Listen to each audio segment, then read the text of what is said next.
C'est désormais officiel, Neil Sweetish a quitté son poste de directeur de course pour explorer de nouvelles opportunités. Neil Sweetish était le directeur de course en Formule 1, c'était lui le maître à jouer, c'était lui l'arbitre de la grande rencontre au niveau de la Formule 1. Il a quitté son poste à 3 grands prix de la fin de cette saison 4 de Formule 1, c'est un moment important pour ceux qui ne comprennent pas à quel point c'est d'une ampleur importante, c'est soudain, c'est violent, même d'une certaine manière on va dire ça. Et c'est surtout très inattendu, les écuries de Formule 1 ne s'attendaient pas à ce départ-là. Et surtout, de ce que l'on comprend, ce n'est pas un départ qui a été voulu de sa part, il a tout simplement et tout bonnement été viré. Neil Sweetish, le directeur de la Formule 1, il a été viré, Neil Sweetish. Il n'a pas quitté volontairement son poste, mais il a été limogé par la FIA, par le président de la FIA, Mohamed Ben Sulayem. L'ex-directeur désormais, donc en Formule 1, n'avait aucune intention de quitter son poste à 3 courses de la fin de cette saison 24 de Formule 1. C'est Sky Sports News qui révèle justement que la relation entre Neil Sweetish et le président de la FIA, Mohamed Ben Sulayem, était également quelque peu conflictuelle. Au vu du départ, c'était pas du tout quelque peu seulement, c'était grandement conflictuel. Et comme je vous le disais, mais les équipes sont à l'heure actuelle quelque peu choquées et surprises de cette décision, surtout à 3 courses de la fin de la saison. Avant de rentrer un peu plus dans le détail vis-à-vis de la FIA, ton premier ressenti, toi, Baby Choum, quand tu as appris le départ de Neil Sweetish, c'est encore une fois, je rappelle, mais c'est un moment charnière quand même dans cette saison 4 de Formule 1 à 3 courses de la fin. Incompétence. C'est le premier mot qui me vient en tête. Incompétence. Ouais. Pas forcément envers Neil Sweetish en lui-même, mais ouais. envers la FIA. Tout simplement, depuis 2-3 saisons, de toute façon. C'est très incompréhensible, hein, vraiment, tout ce qui se passe là. Ça prend des décisions sans queue ni tête, ça fait que se brouiller avec tout le monde, même avec les pilotes qui ne comprennent plus rien à rien. Et là-dessus, voilà, on peut pas en vouloir forcément à Neil Sweetish. Ce qu'on peut en vouloir, c'est se dire pourquoi le virer à 3 courses de la fin, comme tu l'avais dit en début de live. C'est comme si tu virais quelqu'un sur le terrain à 70ème, ça n'a aucun intérêt. Tout simplement, pourquoi ne pas lui laisser finir la saison, tout simplement pour peut-être repartir sur quelqu'un d'autre. Et encore, parce que voilà, depuis quelques saisons, ça fait quand même énormément de personnes différentes qui ont ce poste-là. Ouais. Et on sent quand même que ça a un impact aussi direct sur les pilotes, ce genre de prise de décision. Parce qu'ils savent plus réellement comment ils vont devoir agir. Encore une fois, c'est une relation de confiance, un directeur de course avec justement des pilotes. Et c'était même, c'était même l'une de mes questions. Est-ce qu'il méritait, au vu de ce qui s'est produit en Formule 1, de se faire renvoyer ou de se faire virer tout simplement? Non, pas dans ces conditions-là en tout cas. Il aurait pu partir de lui-même sans souci, mais pas dans ces conditions-là. On voit clairement qu'aujourd'hui, c'est un conflit d'intérêts qu'il y a avec Ben Sulayem. Ouais. Et voilà, le problème n'est pas Masi, le problème n'est pas Sweetish, le problème n'est pas n'importe quel directeur de course que vous voulez, mais pour moi, le problème aujourd'hui, c'est quand on voit les décisions prises, c'est Ben Sulayem. Ouais. On sent clairement qu'il y a un conflit d'intérêts de plus en plus grandissant, des règles de plus en plus absurdes, et que du coup ça passe de moins en moins sur un poste en plus ultra important, et encore une fois, comme je disais, avec les pilotes qui en ont marre de voir des têtes changer là tous les ans et qui demandent justement plus de régularité, en tout cas week-end après week-end. Et on a l'impression que finalement qu'on n'écoute en aucun cas les personnes concernées, alors qu'au final c'est leurs paroles qu'on devrait prendre en compte, et pas juste selon ton humeur de te dire lui je l'aime pas, je le vire. Ouais. Et j'ai l'impression qu'en fait en ce moment Ben Sulayem marche un petit peu comme ça, et c'est dommage. Et donc du coup Sweetish a été clairement victime de ça. Et après on peut le comprendre, enfin pour lui il voulait pas partir, mais je pense quand même qu'il y avait une tension, je pense, palpable avec Ben Sulayem, qui à terme de toute façon aurait éclaté. Et voilà, malheureusement ça s'arrête comme ça, c'est triste, mais je pense que ça se sera arrêté à un moment donné. Je vois j'ai vu quelques commentaires dans le chat en parlant des 20 secondes de pénalité à Verstappen au Mexique. Alors ça n'a rien à voir avec le directeur de course, hein. Je sais pas pourquoi les gens pensent que le directeur de course c'est lui qui inflige les pénalités. C'est faux, c'est pas lui qui inflige les pénalités, c'est les commissaires de la FIA qui ouvrent des enquêtes, enfin qui regardent si oui ou non des pilotes doivent prendre des pénalités ou non selon leurs actions. Attention, le directeur de course ne met pas de pénalité, encore une fois, hein. C'est différent de ça. Et au-delà même de tout ça, tu parles de conflit d'intérêts, mais je vous invite réellement le chat à vous pencher sur ce qu'a pu faire Neil Sweetish par rapport au dernier Grand Prix. Il n'a pas fait de trucs qui ont été dramatiques ou horribles d'une certaine manière. Il y a eu les derniers gros scandales qu'il y a pu y avoir réellement en piste vis-à-vis du directeur de course. Je crois que c'est peut-être Baby Shroom Grand Prix du Japon de l'an dernier. Avec Eduardo Freitas, qui d'ailleurs, je rappelle, a été viré. Enfin, il est parti de lui-même de son poste, Eduardo Freitas, parce que parce qu'il a été complètement nul. Enfin, il faut le dire, il a été mauvais. Il a été le but premier d'un directeur de course, c'est d'amener la sécurité et que tout événement de Formule 1 et que tout événement de Grand Prix de Formule 1 se passe dans les bonnes conditions, se passe dans les excellentes conditions sécuritaires. C'est ça le but premier. C'est ça le but premier d'un directeur de course. Et bah à l'époque, Eduardo Freitas n'avait pas pu le faire. L'année dernière, c'est Neil Sweetish, il est devenu cette saison, Neil Sweetish était devenu, si je me trompe pas, directeur de course permanent et seul aux commandes de la direction de course de tous les Grands Prix de Formule 1. Parce que jusqu'au début de cette saison 2024 de Formule 1, il y avait deux personnes qui se partageaient la direction de course. C'était Eduardo Freitas, qui est bien connu notamment en WEC, mais qui à mon sens n'est pas un bon directeur de course en Formule 1, qui fait beaucoup d'erreurs, d'ailleurs en termes de direction de course, c'est Eduardo Freitas. Et il se partageait la direction de course jusqu'à la fin de saison 2023 de Formule 1. Il s'est barré Eduardo Freitas et ensuite c'était Neil Sweetish. Mais il a pas fait de choses horribles, Neil Sweetish. Il a été très bon dans son rôle. Allez, peut-être pas très bon, mais il a été bon. C'est un rôle qui est très difficile. Et que malheureusement, il faut le voir aussi, mais depuis quand même quelques temps en Formule 1, on a un enchaînement de directeurs de course. Et là, on va en avoir un nouveau qui arrive d'ailleurs justement, puisque c'est Rui Marques, un directeur de course portugais, et on va en parler. Depuis le malheureux décès de Charlie Whiting en 2018, Michael Masi avait repris le flambeau. Il avait fait un très bon travail, Michael Masi, de 2019 à 2021. Bon, 2021, voilà. Où je rappelle d'ailleurs qu'en 2021, quand Michael Masi relance la course, ça a été une erreur et ça a été, je rappelle, confirmé que c'était une erreur par la FIA. Eduardo Freitas avait repris le flambeau avec Neil Sweetish de 2022 de 2022 à 2022. Il est resté un an Eduardo Freitas avec Neil Sweetish, donc c'était pas fin 2023, c'était 2022. Et de 2023 à fin 2024, on avait Neil Sweetish. Et Rui Marques arrive désormais. Il y a ce manque de stabilité qui se crée forcément vis-à-vis de la FIA et de la direction de course Baby Shroom, qui est problématique vis-à-vis du bon, j'ai envie de dire, déroulement de tous les événements Grand Prix de Formule 1. Ouais, c'est ça, et puis ça montre à quel point quand même remplacer Charlie Whiting, c'était très dur, hein. Et comme le dit Tristan, il nous manque Charlie Whiting parce que c'était quelqu'un qui avait un profond respect de tout le monde. Avant le décès de Charlie Whiting, soudain en Australie, c'est de 97 à 2018 quand même, hein, Charlie Whiting, hein. C'est énorme. Non, mais bien sûr, il a fait énormément de choses, il a posé ses balls, comme on dit, à ce poste-là, plus d'une fois dans sa carrière, et puis voilà, il a su s'imposer en fait de la bonne manière. Et aujourd'hui, on va mettre des personnes qui viennent un petit peu de droite à gauche, avec pour certains, on a l'impression quand même une pointe d'inexpérience, qui fait que forcément ça ne fonctionne pas. Et qu'aujourd'hui, notamment avec Ben Sulayem, on a l'impression qu'on met des choix par défaut, et que bientôt on va arriver à des choix non plus de performance, mais de juste de se dire lui je l'aime bien, donc du coup il va prendre ce poste là. Et c'est problématique parce que c'est un poste en fait clé qui est ultra important dans le monde de la Formule 1, et c'est pas un poste où tu peux mettre en fait n'importe qui. Et ça montre bien qu'en fait c'est compliqué de continuer la lignée de Charlie Whiting à ce poste là quand on voit forcément le roulement qu'il y a depuis. Et justement on parlait de la problématique justement de garder de changer le directeur de course à 3 courses de la fin de saison. En fait, pour réellement faire comprendre, j'utilisais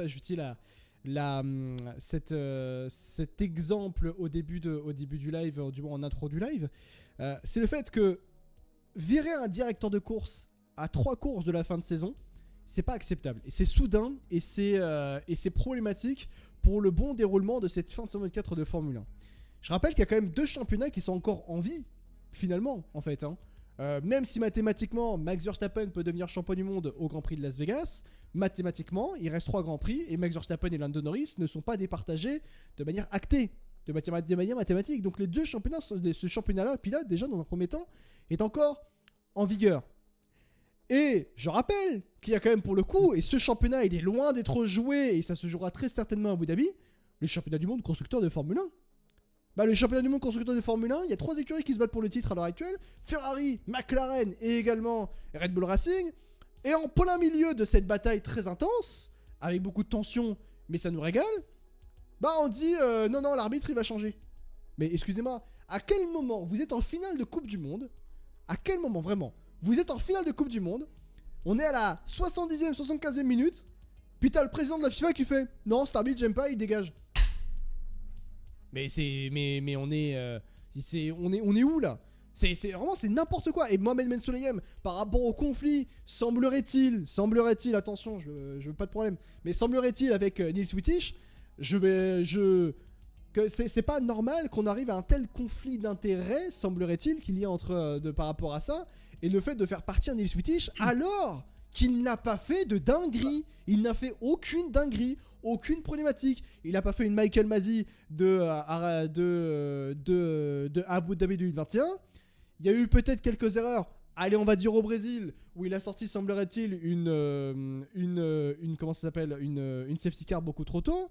Mais il n'y a pas eu de dinguerie, il n'y a pas eu de folie. Et je vais même aller plus loin pour montrer à quel point c'est pas normal ce qui s'est passé vis-à-vis de Niels Wittich qui a été renvoyé. Même les écuries de Formule 1, qui normalement doivent être celles, on va dire ça ainsi, même les pilotes. Mais même les écuries de Formule 1 et les pilotes qui sembleraient normalement, si quelqu'un est mauvais en termes d'arbitre, ils sont contents de le voir partir. Ils ont tous été en mode, mais il se passe quoi là? Pourquoi lui il se barre? Ah bah ça prouve justement qu'on est tous surpris et qu'il y a une énorme incompréhension de ce point de vue-là et on va très certainement virer sur le sujet Mohamed Ben Sulayem, Baby Schumacher. Bah oui, non mais c'est ça en fait. C'est maintenant tu prends le point Ben Sulayem. Ouais. Tu vois la décision qui a été prise du coup de virer Wittich à 3 courses de la fin. Ouais. Est-ce qu'au final c'est si surprenant que ça, pardon. Bah pas tant que ça. Quand tu vois que le combat premier du président de la FIA c'est t'as pas le droit de porter de bijoux. T'as pas le droit de dire des mots qui sont pas gentils du coup en interview, sinon attention tu vas te faire taper sur les doigts. T'as pas le droit de faire de messages, quoi qu'est-ce, bref. Quand tu vois que tes problèmes principaux ne concernent en aucun cas le sport en lui-même, tu te dis qu'au final que cette prise de décision là de la part de Ben Sulayem n'est pas si surprenante que ça finalement. Mais tu sais que moi je pense honnêtement que Niels Wittich il a dû aller voir Mohamed Ben Sulayem, il a dû lui dire bon, en vrai là ce qui est en train de se passer, on devrait tous se calmer et on devrait revenir sur notre décision au niveau des jurons des pilotes. Parce que pour remettre dans le contexte, alors il y a Tristan dans le chat qui dit une déclaration intéressante. La déclaration du GPDA est pas un hasard. Oui, mais elle n'était pas visée par rapport au directeur de course, Tristan. Ça a été visé envers le président de la FIA et la FIA en tant que telle, pas envers ne serait-ce qu'un seul homme, le directeur de course. Et que je rappelle que dans le communiqué du GPDA, les GPDA d'ailleurs c'est le syndicat des pilotes, c'est la CGT des pilotes en gros. La CGT des pilotes de Formule 1 exhorte la FIA à traiter les pilotes comme justement des adultes, alors, notamment par rapport à l'histoire des jurons comme tu le disais, et notamment au niveau des bijoux. Il y a une différence entre les jurons destinés à insulter les autres et les jurons les plus décontractés. Nous exhortons le président de la FIA à prendre également en compte son propre ton et son langage lorsqu'il parle à nos pilotes membres ou même à leur sujet, que ce soit dans un forum public ou autrement. De plus, nos membres sont des adultes, ils n'ont pas besoin de recevoir d'instructions via les médias. Ce sont notamment des questions qui sont assez banales et bancales même d'ailleurs, comme le port des bijoux et des caleçons.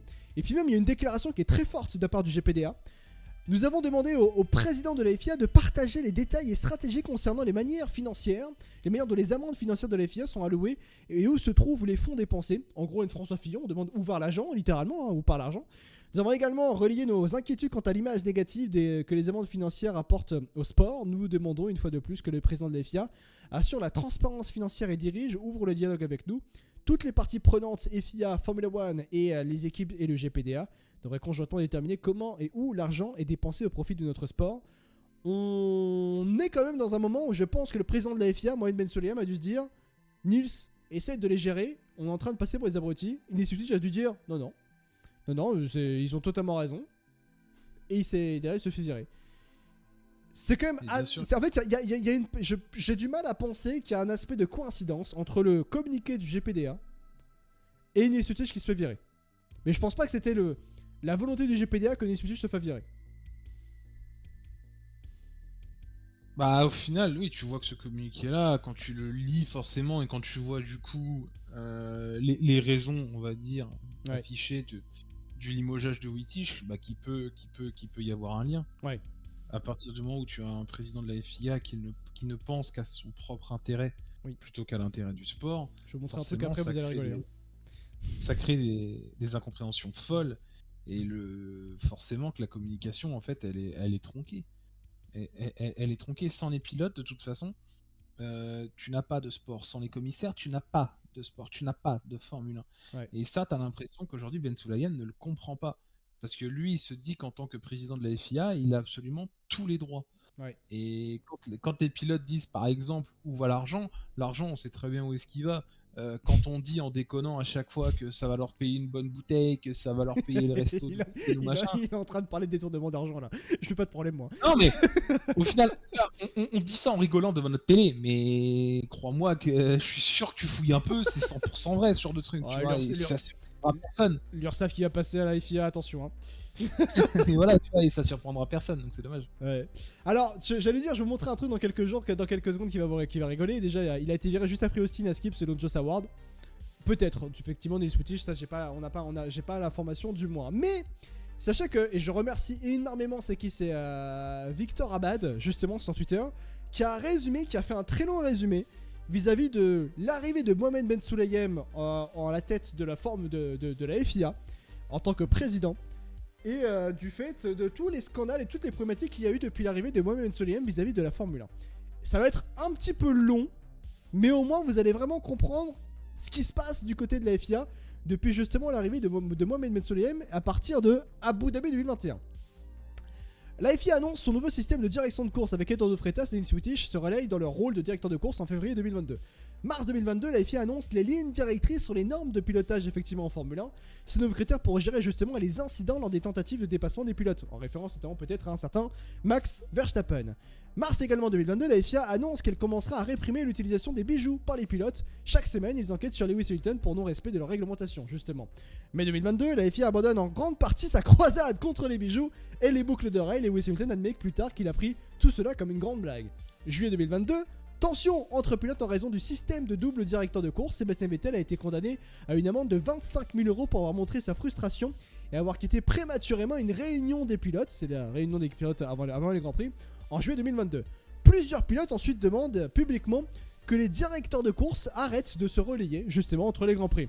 Max Verstappen remporte son deuxième titre mondial en octobre 2022 sans célébration. La FIA applique strictement un règlement mal rédigé parce que peut-être que vous l'avez oublié, en octobre 2022 c'était d'ailleurs pendant le GP Explorer. Max Verstappen devient champion du monde au Grand Prix du Japon, mais avec une règlement. Enfin, je sais pas si vous vous souvenez à ce moment-là, mais je sais pas si tu te souviens, Baby Shum. Il devient champion du monde alors que dans la réglementation, quand tu lis le règlement, tu vois que normalement il devait y avoir une moitié de points seulement sur ce Grand Prix là. Oui, c'était un bordel. C'était un bordel pas possible. Puis finalement il est devenu champion du monde suite à un contournement dans le règlement, c'est pas pourquoi. Bon, bref. Ben Sulayem défendra plus tard la décision, y compris à un moment très gênant lors de la cérémonie de remise des prix de la FIA. Peu de temps après, la FIA allait à nouveau modifier le règlement par rapport à ça. Je vous invite à aller voir la vidéo entre Mohamed Ben Sulayem et Christian Horner, c'est très drôle. Octobre 2022 également, après la terrible gestion sous la voiture de sécurité lors du Grand Prix de Japon d'Héctor de Freitas, Héctor de Freitas quitte son poste de directeur justement de course conjointement mis avec Nils Wittich. Novembre 2022, autre scandale à la FIA, Shaila Ann Rao, secrétaire générale de la FIA et ancienne employée de Mercedes, quitte son poste après 6 mois au milieu des rumeurs de fuite vers les équipes. Semblerait-il qu'il y avait des rumeurs comme quoi elle envoyait des infos à Toto Wolff provenant de la FIA, des infos sensibles. La FIA interdit désormais en décembre 2022 d'afficher des messages à thème politique, religieux et ou personnel s'ils ne sont pas en accord préalable avec la fédération sous plainte de Mohamed Ben Sulayem. Les pilotes, justement, protestent. On est qu'en 2022, hein. Je rappelle. Non, mais je rappelle que là, on est qu'en 2022. Là, on commence 2023. Janvier 2023, la FIA embauche Steve Nielsen, directeur sportif de la FOM, au poste de directeur sportif de la FIA. Janvier 2023 également, la FOM envoie une lettre à la FIA se plaignant que Mohamed Ben Sulayem a interféré avec ses droits commerciaux d'une manière inacceptable en commentant les rumeurs d'une éventuelle vente à l'Arabie Saoudite. Pour remettre dans le contexte, à ce moment-là, eh bien, il y avait une potentielle rumeur de vente du fait que l'Arabie Saoudite, un consortium provenant d'Arabie Saoudite, envisageait de racheter la Formule 1 pour des milliards. Pour des milliards. Merci beaucoup à Kevin pour ton 27e mois d'abonnement. Merci beaucoup d'être un immense exemple pour la communauté. Pour l'exclamation célèbre, les amis peuvent devenir des exemples pour la communauté. Sauf que, justement, derrière, t'as moi-même soulevé dans une interview, président de la FIA, qui sort de son rôle de président de la FIA et qui dit non, mais faut pas déconner, des milliards pour la Formule 1, c'est peut-être un peu trop. Putain, mais pourquoi? On t'a rien demandé? Enfin, ça va pas, mon grand. Dis donc, qu'est-ce qui t'a pris là? Et il a fait. Parce que, pour être honnête, pour remettre dans le contexte, encore une fois, le président de la FIA n'a pas à donner son avis sur des questions commerciales et marketing de la Formule 1. Parce que justement, c'est Liberty Media et également Liberty Media, la FOM, qui ont seulement les droits sur ça. C'est eux qui peuvent commenter, pas le président de la FIA. Janvier 2023, alors attendez, ça c'est très drôle. Janvier 2023, Mohamed Ben Sulayem assure que nous n'aurons plus jamais un seul directeur de course. Donc il estime qu'il y aura au minimum 2 directeurs de course tout le temps au niveau de la Formule 1. Un mois plus tard, février 2023, la FIA confirme avoir nommé seulement un seul directeur de course pour la saison 2023 de Formule 1. On est sur un enchaînement de déclarations. Non mais je veux qu'un seul directeur de course, hein. Je veux 2 directeurs de course, hein.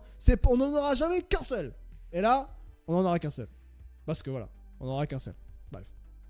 Derrière ça, toujours février 2023, Ben Sulayem décide de se retirer des opérations quotidiennes vis-à-vis de la Formule 1 et il délègue davantage à Nicolas Tombazis justement cet aspect-là. Je crois que c'est le directeur des monoplaces, du secteur monoplace de la FIA, Nicolas Tombazis. Il avait notamment dit ça justement Mohamed Ben Sulayem lors du WR. J'étais présent puisque c'était au rallye de Monte Carlo, en WRC, et j'étais présent quand il avait justement dit ça, justement Mohamed Ben Sulayem.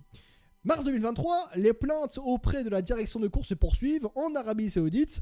Il délivre une voiture de sécurité après avoir reconnu avoir perdu une voiture arrêtée sur les circuits hors piste. D'accord, effectivement, Neil Swittish avait mis une safety car en Arabie. Je m'en souviens pas de ça en 2023. C'était qui? Ça m'avait totalement sorti de la tête, visiblement. Ouais, je m'en souviens pas du tout. S'il y en a dans le chat qui s'en souviennent, je m'en souviens plus du tout. En Australie, il y a Haas qui avait protesté par rapport à ça, parce que ça avait, semblerait-il, invalidé justement ça avait mis à mal la course de Haas. Alors la FIA, ce qui était très drôle, c'est que la FIA a reconnu que c'est Haas qui avait raison et que l'appel avait raison d'avoir lieu, mais il la rejette avec la seule justification qu'ils étaient pressés et devaient prendre une décision rapide. Ah, c'est par rapport à l'Australie, par rapport au restart. Voilà, peut-être. Juillet 2023, la FIA est complètement dépassée par les actions liées aux limites de piste du Grand Prix d'Autriche et annonce une dizaine de sanctions plusieurs heures après le Grand Prix, on s'en souvient. Octobre 2023, il y a quand même les gars, quand même, entre juillet 2023 et octobre 2023, il n'y a pas eu de conneries. C'est bien. C'est déjà bien, vous avez la FIA. Waouh, attendez. Octobre 2023, la FIA approuve l'admission de Andretti en Formule 1, créant ainsi un conflit avec la FOM qui ne veut pas recevoir de nouvelles équipes dans le championnat. C'est beau ça quand même, hein. Oui. Novembre 2023, la FIA ne respecte pas les délais exigés par la fédération elle-même pour passer l'inspection du circuit urbain de Las Vegas. Dès les premières minutes de la séance, on découvre que les égouts ne sont pas bien étanches. L'un d'entre eux détruit la voiture de Carlos Sainz et aurait pu faire des gros dégâts physiques d'ailleurs et santé pour Carlos Sainz. Et ça nécessite d'importantes modifications. Les commissaires sportifs décident cependant de sanctionner Carlos Sainz sans lui proposer de dérogation. Puisque c'est Mercedes qui avait dit non, mais vous êtes déconné, on va pas aider Carlos Sainz. C'est Mercedes qui avait fait ça. Décembre 2023, là ça devient encore plus fou. La FIA annonce une enquête sur Toto et Suzy Wolff pour un éventuel conflit d'intérêts. La FOM et toutes les équipes présentes sur la grille publient des déclarations pour défendre justement Toto et Suzy Wolff à l'unanimité, je rappelle. Même Red Bull, hein, quand même, faut pas déconner. C'est fou.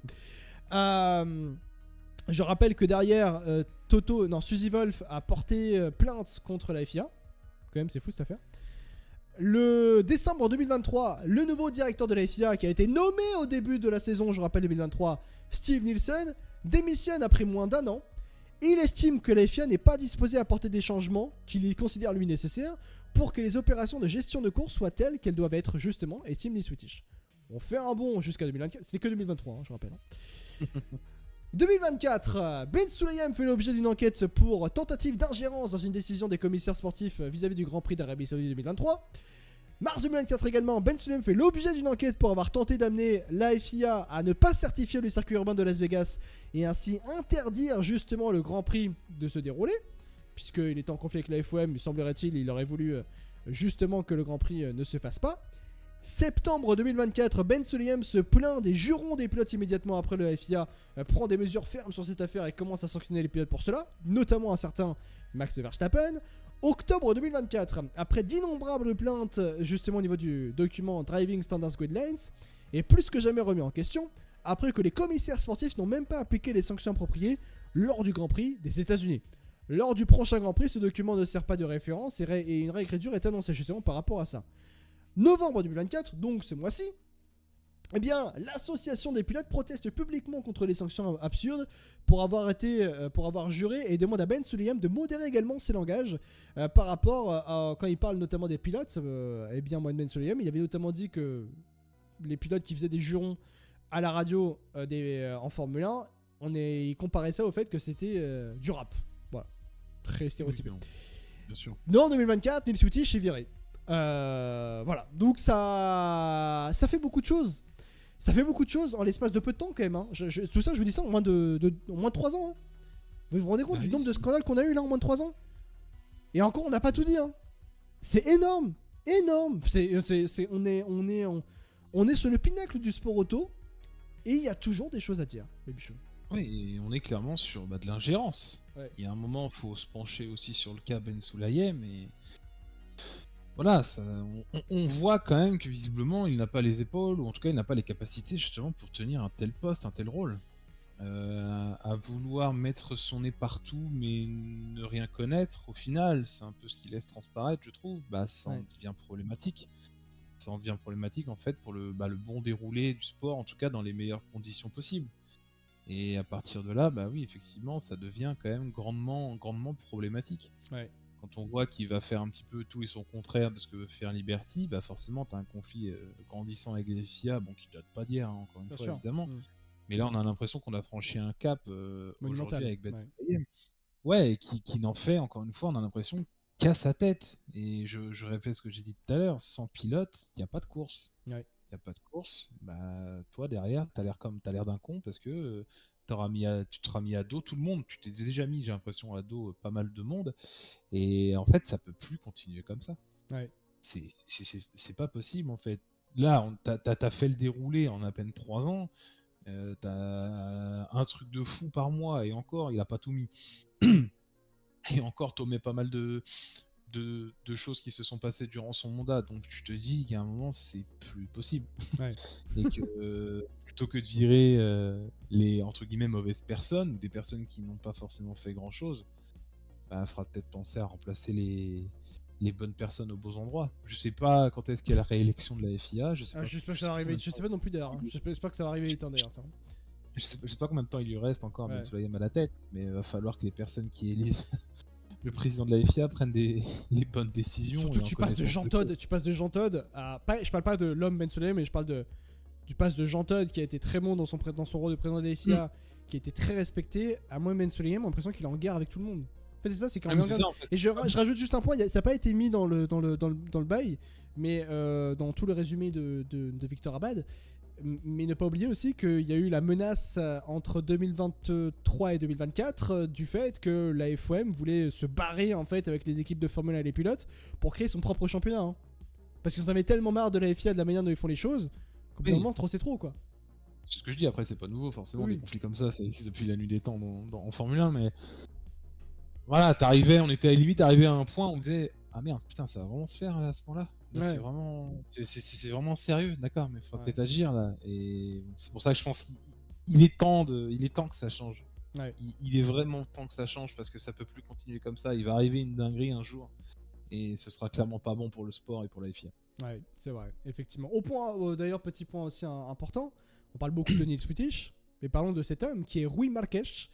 Rui Marques qui sera donc le nouveau directeur de course de la Formule 1 sur les 3 dernières courses, sur les 3 dernières courses de 124 de Formule 1, mais également pour l'année prochaine, hein, puisque c'est ce qui a été annoncé.